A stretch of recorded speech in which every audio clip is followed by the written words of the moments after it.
It all started when I moved into this house. At first, strange things started happening. Books would fall off the shelves, lights would flicker, and the temperature would drop.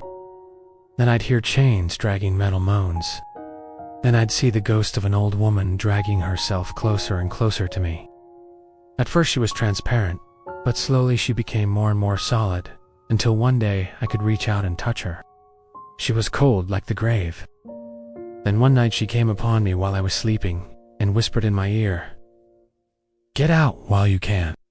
This house is a portal. It's a gateway to the land of the dead.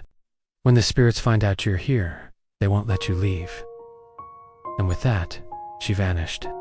In the morning, I got up, made some breakfast, poured some orange juice, and looked out the window. Behind my house was not my garden, but a dark and gnarled forest. I went out the back door and stepped into the woods. It was like walking into another world. The trees were twisted and ancient. Their branches clawed at the sky. The air was heavy with the scent of decay, and I could have sworn I heard whispers all around me, voices from beyond the grave. I pushed on, deeper and deeper into the woods, and finally came to a clearing. And in the middle of the clearing was a huge, gnarled tree. And beneath that tree was a well. And from the bottom of the well, I could hear the sound of drums, the steady beat of a drum. I peered over the edge. Then I heard a voice. "Hey, you down there. You got any matches?" I looked around, but there was no one there. "Up here," I said. "Got any matches?" Still no answer. Then suddenly a small fire sprite popped out from behind a tree.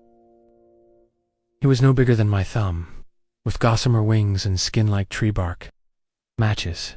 I need some matches. I reached out to try to grab him, but he was too quick for me. He darted around my fingers and disappeared into the bushes. I sat down on a nearby log and waited. And soon a whole host of sprites popped out from the bushes. They were all different shapes and sizes, some with wings, some without, some made of fire, some made of wood. They were all staring at me intently. One of them finally spoke. "You bring us fire," he said. "You bring us light. We will give you a gift." And with that, they vanished. And in their place appeared a small campfire. And sitting around that campfire were the spirits of the forest, but all waiting for me, wanting my answer. Well, they might not be so friendly, but they were curious, and I was about to give them what they wanted. I was about to tell them a story.